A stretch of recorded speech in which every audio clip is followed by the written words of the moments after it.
Alright, people, welcome back to the channel. This is Charlie.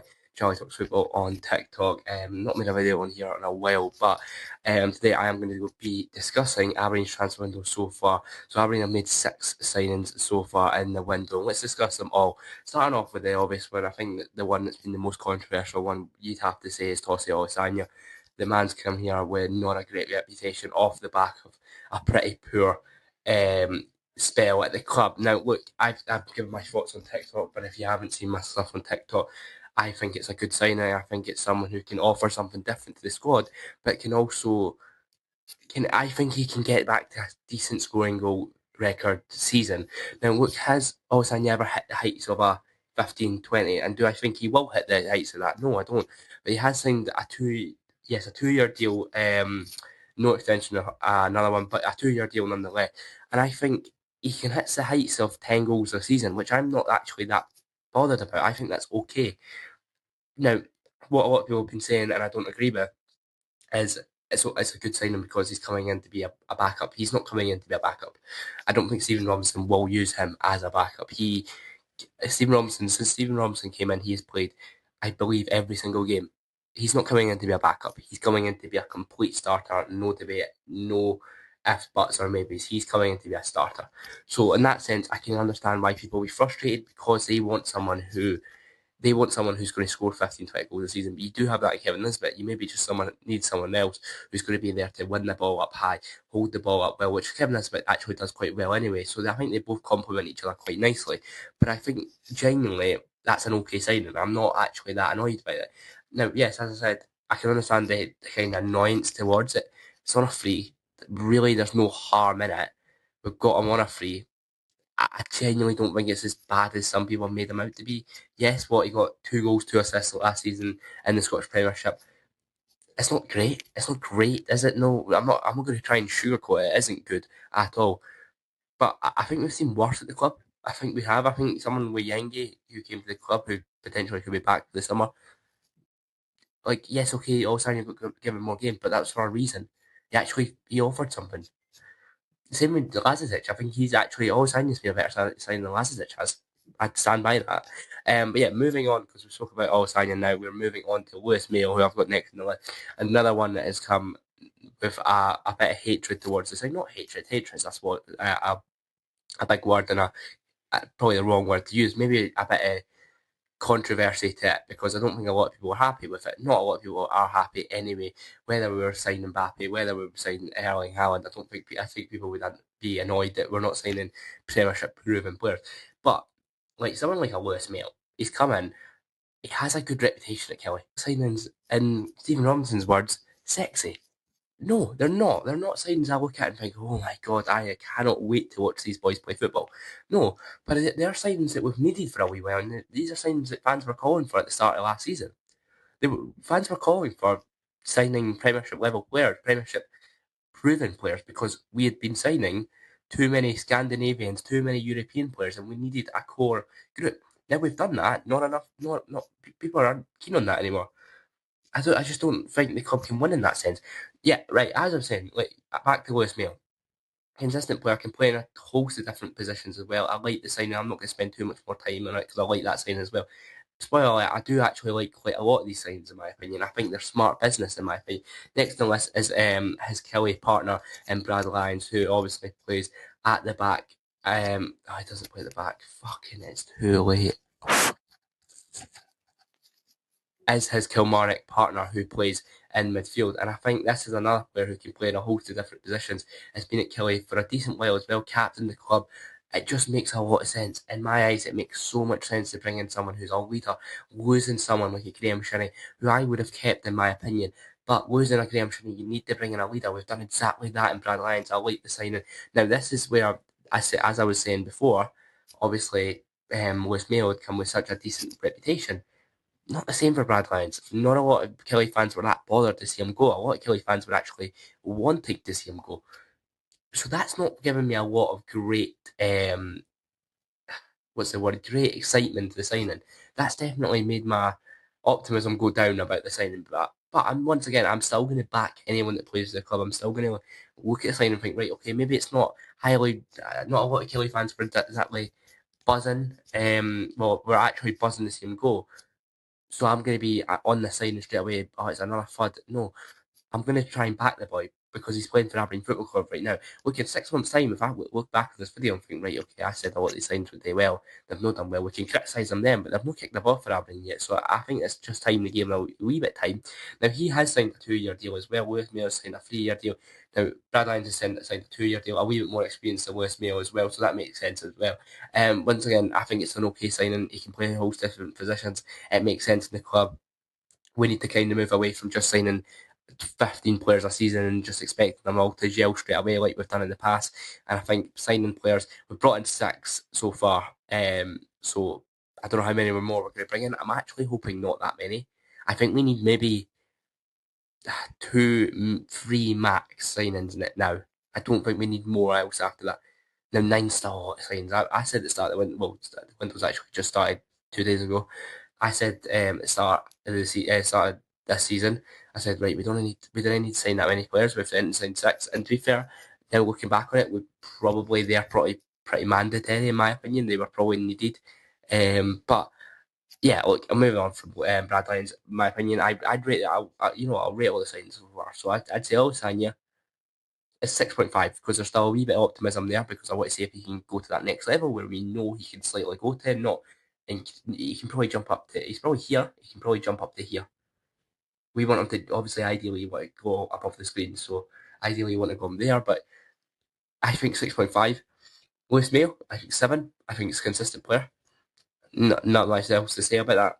Brad Lyons, I'd give a 6 because once again, I think watching him sometimes when obviously he's playing Aberdeen, when maybe they're playing in the bigger games, I don't know what else would add, but I don't really watch the Kelly games like I would watch Aberdeen games. So who knows what he's like when he comes to Aberdeen. Now moving on to one side that I'm absolutely buzzing about. Alexander Breedel. I'm really buzzing. I hope I pronounced his name right, but I'm absolutely buzzing about the signing. I think it's a really, really smart piece of business. My only concern with it is it's a 2-year deal. Now, as I said, I didn't say that with the Brad Lyons deal. I didn't say that with the Alessandra deal because I know what kind of their level is. If this Alexander Breedel guy is unbelievable, and he has an unbelievable look, not to say that Alessandra and Brad Lyons can't have that, but it's not going to be the same as someone like an Alexander Breedel who's one new to the league, also has come with a massive reputation as well. He's come with a reputation, high press, and really, really good player, good pass the ball, wins the ball, and being compared, I think he's comparable to someone like a Ramadani. I'm not going to give too much pressure on the boy, but it's not a bad player to be compared to what coming to Aberdeen. Really like the signing. I think it's unbelievable. Like I said, all his stats look absolutely brilliant. He wins the ball back. He can also finish. He's got everything you want in a midfielder. It's just so good. Still young as well. I just think it's a fantastic piece of business. Hopefully we have a good season next year. Hopefully he's a big part of it, and hopefully he signs another 2-year deal after that because that's the ideal situation. But I really like the signing. Now we obviously look like we would probably will offload a few in the midfield. You'd imagine Palaversa will leave. You'd imagine maybe Armstrong. I don't know, but Palaversa's an absolute given. He's leaving. 100%. I'm 99% sure he's going to leave the club. Once again, I'm actually not as bothered anymore as I was. If you told me Palaversa this time, at the start of the season, if you told start of last season, if you told me that Palaversa is going to leave at the start of next season, what would I say? I would have been gutted because I thought he was absolutely fantastic his first season. Bearing that in mind, he actually hasn't had the chance to really contribute to this much this last season because obviously he struggled with injuries, he struggled with game time a little bit. So I'm not going to blame him too much, but he has actually, when he's been given that opportunity, I don't think he's been as good as one we know he can be, and as much as he would probably like to, and probably you probably can't start him off the games he's been given, even under Stephen Robinson. Stephen Robinson has given him a few cameos off the bench and a few starters, and he actually hasn't impressed. So I'm actually not as bothered. He will. I actually think we can get a fee for him, but I don't know if it'll be much. I think maybe 200 grand, 100 grand if you're lucky. But yeah, moving on from the Alexander Breedel signing, we're moving on to Dan Happy. Now, this is one signing that I have actually got a wee bit concerns about because my main concern is his injury record. Saying that, he did play a lot of football last season, so that maybe takes a wee bit of concern, a wee bit away, but still a wee bit, as I've said, a wee bit there, quite a lot, but I've still got a decent bit of concern because in the past he has had massive injury record. But what I've heard is positive things from Leighton Orient fans. I've heard really positive things. I've heard that he's, yeah, okay, fair enough, he's had these injuries, but he's a really, really good head of the ball, and you'd expect that at 6'6" as well. He's 6'6". He has signed a 2-year deal plus an option to extend that by 1 year, which is good. Now, as I was saying, the 2-year deal, it doesn't really apply to players like Dan Happy, Brad Lyons, because not to say that they can't go to that next level, but they're not at the age where they can really, really jump up and make us a really good fee. That's what I'm kind of saying. So I think that's smart business from the club. And as I was saying, sorry, the Alexander Beadle signing, I'll give a good 8 out of 10. But the Dan Happy signing, back onto him, I think it's one of those, like, we don't know really. I've never probably I've probably watched 2 Leyton Orient games in my whole 16 years of living, so I don't really know much about it. But you'd expect at 6'6", he's going to be pretty good in there. I think centre back was a position we needed to improve, and I think we still probably will improve it even more. Maybe not. And I actually forgot Brad Lyons actually plays there. We've signed him, so maybe not. But I do believe one centre back will leave the club, because we've got now 6. And fair enough, a few people have pointed this out to me, as if point the fact that we've probably got quite injury prone centre backs, which we do. We've obviously got Tobers. We don't know what he'll be like when he comes back. We've obviously got Canesta. He's pulled up with a few injuries. I think they've actually been a little bit more freak injuries than anything, not really like a consistent injury record like some players have, like Dan Happy, who has had a kind of consistent injury record and been injury prone for a lot of his career. But yeah, we've got a lot of injury prone centre backs going into next season, so maybe 6 is probably ideal. But in saying that, well, the other 3 want to sit on the bench, and if you're going to rotate them, you're not really going to get that kind of squad dynamic at the back. Now, saying that, I will be a 3 at the back, so you probably need at least 2 cover. But yeah, look, the Dan Happy signing, it's okay. It's a good signing. I think it will be okay. I don't think this will be someone who'll come to the league and absolutely revolutionise it, but I think it'll be a decent signing. I think it's someone who can win the ball, and when the going gets tough, he'll be there. I think he's someone who'll kind of, I think with players, like you've seen a few players, a few of them, the so-called foreign players have come to the league, and they've been, this is the level terrible. I think someone like a Dan Happy will come to the league, know that this is going to be a tough challenge, but also having the experience of playing in League One and EFL, that it'll be like, right, but I know when the going gets tough. I know when our backs are against the walls, how to actually defend these situations. Like someone like a Carlson, I'm not like just hate on Carlson because I was a big hater on him, but I think he didn't really give too much of a, I'm not going to say the word, but you can probably guess what I'm saying. Now, who knows if Dan Happy will actually care, but I think you get that kind of vibe of him. Another leader in the squad as well. He's played a lot of football in his career. He's still a decent age, but he's also getting on a little bit, coming into his prime years, you'd have to say. But yeah, I don't mind this sign. I'm going to give it a 6, maybe a 5.5. I'll stick with 6 because I still want to be a bit optimistic about the signs. And one Aberdeen have just announced yesterday and last night, to be specific, we have announced Connor Ronan on a free with 2 years plus 1. And look, once again, I like this signing. This is one of the, I think this is a mix of the Stephen Robinson signing, but also a mix of, okay, Lutz has come in there. Mowbray's looked at it thinking, right, this is a boy who's actually played in the league, but has also went and got experience elsewhere and has actually improved his game, which he absolutely has. He's massively improved his game since he went to the MLS.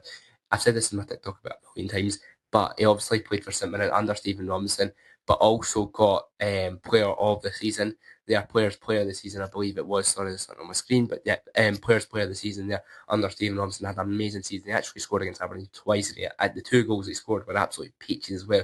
But yeah, he was massive in that season for the minute. It was on our first season back up in the Premiership, and he was really, really good.